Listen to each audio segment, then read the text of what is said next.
आदाब नाजरीन, आप देख रहे हैं जेके आवाज़ न्यूज़। मेरे साथ हैं एक जम्मू कश्मीर की एक ऐसी आवाज़ जिसको आप देखते भी हैं और सुनते भी हैं और बहुत ज़्यादा पसंद भी करते हैं। मेरे साथ हैं एडवोकेट गुफ्तार चौधरी, पीडीपी के एक नौजवान चेहरा, हम इसको फ्यूचर भी बोल सकते हैं पीडीपी के अंदर।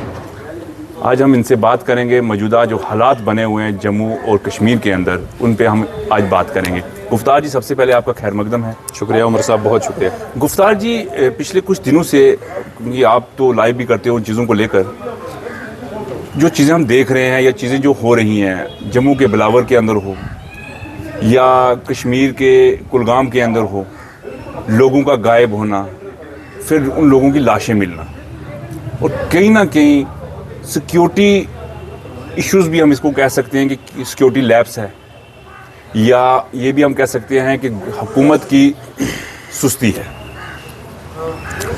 उमर साहब, बहुत शुक्रिया आपका। जम्मू कश्मीर में जो हालात पिछले 2 या 3 महीने में बने हैं, ऐसे हालात शायद 90 में हम देखते थे कि एक के बाद एक एपिसोड हो रहा है। नौजवान जो है वो अचानक से लापता होते हैं और फिर उनकी डेड बॉडीज़ मिलती हैं। This is very unfortunate. बहुत बदकिस्मती है कि जम्मू कश्मीर में कोई इसका अकाउंटेबल जो है वो नहीं है। यहाँ पर 2 सरकारें पैरेलल में चल रही हैं। एक एलजी साहब चला रहे हैं, एक उमर साहब चला रहे हैं। उमर साहब एलजी साहब पर इल्ज़ाम लगाते हैं, एलजी साहब उमर साहब पर इल्ज़ाम लगाते हैं। तो भाई साहब, ये लोग कहाँ जाएँ जम्मू कश्मीर के? नौजवानों की जाने जा रही हैं। आपने देखा, मैं बैक 2 महीने पहले चलूँ, राजौरी के बडहाल में एक वाक़या हुआ, 17 जाने चली गई।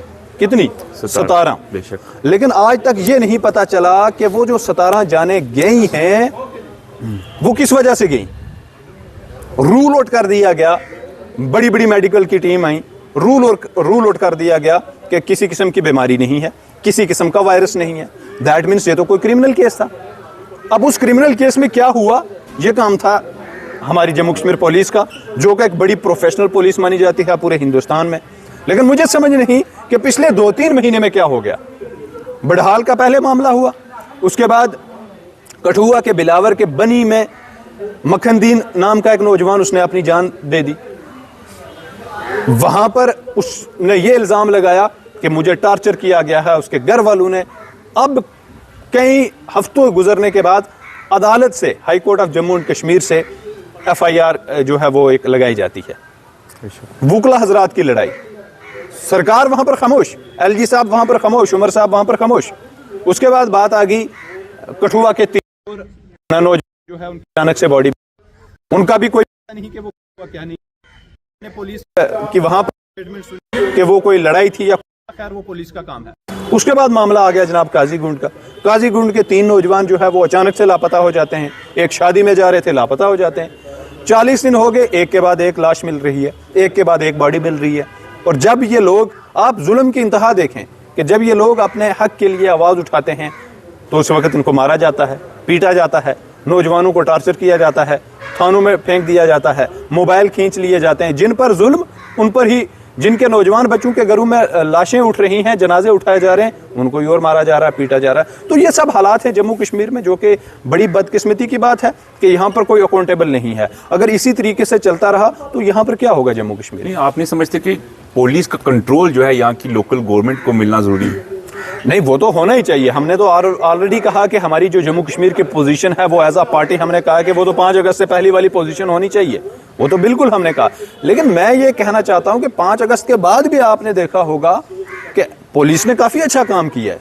मैं तो ये समझता हूं कि जहां पर सिविल एडमिनिस्ट्रेशन फेल हुई है, वहां पर पुलिस और लोगों के बीच बड़ा एक अच्छा तालमेल रहा है। लेकिन ये अचानक से पिछले 3 महीने में क्या हो कि नौजवान लापता हो रहे हैं, किसी भी केस जो है वो कंक्लूजन तक पहुंच रहा है। क्या एक वजह ये भी आप मानकर चल सकते हैं कि आप बीजेपी की जम्मू कश्मीर में एक हार जो है का एक कारण हो सकता है? मैंने पहले ही आपको कहा कि खासकर अगर मैं अपनी कौम की बात करूं, अपने कबीला की बात करूं, ये जितने भी अमवात हो रही हैं, ये एक ही कबीले से ये सारी चीज़ें हो रही हैं। नौजवान जो है वो अचानक से गुम हो रहे हैं, फिर उनकी बॉडीज मिल रही हैं। तो इस कौम ने तो बिल्कुल पूरी तरीके से, खैर जम्मू कश्मीर पूरी रिजेक्ट की है बीजेपी को। तो भाई साहब, आपको एक चुनावी हार हुई है, अब आपका ये काम है एलजी साहब का ये काम है, पुलिस आपके हाथ में है, होम डिपार्टमेंट आपके हाथ में है, आपका काम है यहाँ पर लॉ एंड ऑर्डर मेंटेन करना, यहाँ पर लोगों को सिक्योरिटी देना। लेकिन यहाँ पर किसी किस्म की सिक्योरिटी नहीं है।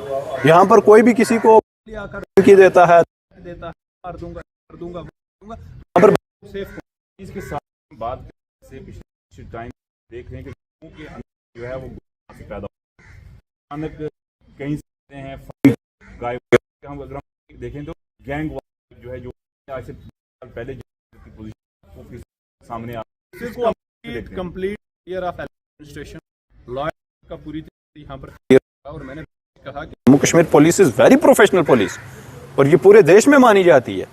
बड़ी बड़ी चीजें यहाँ पर देखी हैं, बड़े हालात को कंट्रोल हैं, लेकिन ये ऑल ऑफ सडन जो चीजें हो रही हैं, this is very serious, this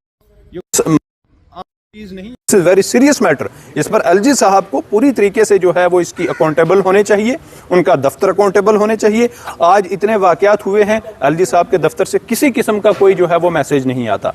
otherwise election से पहले हम देखते थे कि एलजी साहब जैसे शोपियान फेक एनकाउंटर हुआ तो एलजी साहब खड़े हुए, उन्होंने स्टैंड लिया, पुलिस ने स्टैंड लिया, वो केस किसी कंक्लूजन तक पहुंचा, हम लोग लड़े, उन्होंने उस चीज़ को एक्सेप्ट किया कि हाँ यहाँ पर गलत हुआ है, यहाँ पर ब्रीच ऑफ ट्रस्ट हुआ है। हो सकता है तब तक एलजी साहब को पता हो कि हम कहीं ना कहीं जम्मू कश्मीर में बीजेपी को लेकर आएंगे और अब वो बीजेपी का ख्वाब पूरा नहीं हो पाया। इसका ये मतलब थोड़ी है कि लोगों को इस तरीके से लोग मरते रहेंगे, लोगों के जनाजे उठाए जाते रहेंगे और किसी को कुछ नहीं पता चलेगा। इसका ये मतलब थोड़ी है। इलेक्शन तो फिर 4 साल के बाद आ जाएंगे, 1 साल तो गुजर गया, यही 3-4 साल बचे, तो ये तो वैसे भी जम्मू कश्मीर है, यहाँ पर कब क्या हो जाए किसी को क्या पता होता है। तो मैं एलजी साहब से आपके माध्यम से, मीडिया के माध्यम से यही कहना चाहता हूँ कि एलजी साहब आप ये जो चीज़ें यहाँ पर हो रही हैं इनको देखें और ये कंट्रोल करें। यहाँ पर लोगों की जानें जा रही हैं, किसी को कुछ पता नहीं, मतलब पता ही नहीं चलता। सब बड़े दुख की ये बात है कि अगर किसी की जान जा रही है उसके बाद पता ही नहीं कि इसके पीछे रीज़न क्या है। तो this is very unfortunate. LG साहब को अपना काम करना चाहिए, पुलिस उनके हाथ में, तो आप पुलिस को सही तरीके से चलो। उमर साहब के पास सिविल डिपार्टमेंट्स हैं, तो आप सिविल डिपार्टमेंट के काम जो है, बडहाल में जो वाक़या हुआ वहाँ पर उमर साहब 45 दिन के बाद आए। अगर पहले ही दिन आ जाते तो शायद हालात कुछ और होते, 45 दिन के बाद आए। तो ये भी तो चीज़ें सोचनी चाहिए। अब 45 दिन वहाँ पर दूर इलाका में क्या हॉस्पिटल की अनाउंसमेंट नहीं कर सकते थे? ये काम साहब के है ना, ये काम तो चुनी हुई सरकार के साहब का, पुलिस, ठीक है, हम उस पर बात कर रहे हैं। यहाँ पर एलजी साहब हो रहे हैं, लेकिन उमर साहब आप जो काम मिला है, जो आपको रिस्पॉन्सिबिलिटी मिली है, जो लोगों ने आपको 50 सीटें देकर भेजा है, पूरी तरीके से वन साइडेड लोगों ने आपको वोट डाले, तो आप भी तो बोलो। अब आप जो है वो मिसाल और ये सारी चीज़ें देते रहोगे तो ऐसे कैसे चलेगा? लोग इसी तरीके से मर रहे हैं, जनाजे उठाए जा रहे हैं, तो आप क्या खामोश रहोगे? ये चीज़ें नहीं चलेंगी। शुक्रिया बहुत बहुत। ये थे मेरे साथ पीडीपी की एक नौजवान आवाज़ और अक्सर जो है वो सुर्खियों में और लाइव नज़र आते हैं, गुफ्तार चौधरी। इनसे हमने बात की जो मौजूदा हालात बने हुए हैं पिछले कुछ अरसे से जम्मू और कश्मीर के अंदर। और अगर आपको हमारा ये प्रोग्राम अगर पसंद आ रहा है तो ज़्यादा से ज़्यादा लाइक शेयर करें और मज़ीद इंशाअल्लाह हमें तफसीलात भी बताते हैं ताकि हम मज़ीद प्रोग्राम को बेहतर बना सकें। शुक्रिया, आदाब।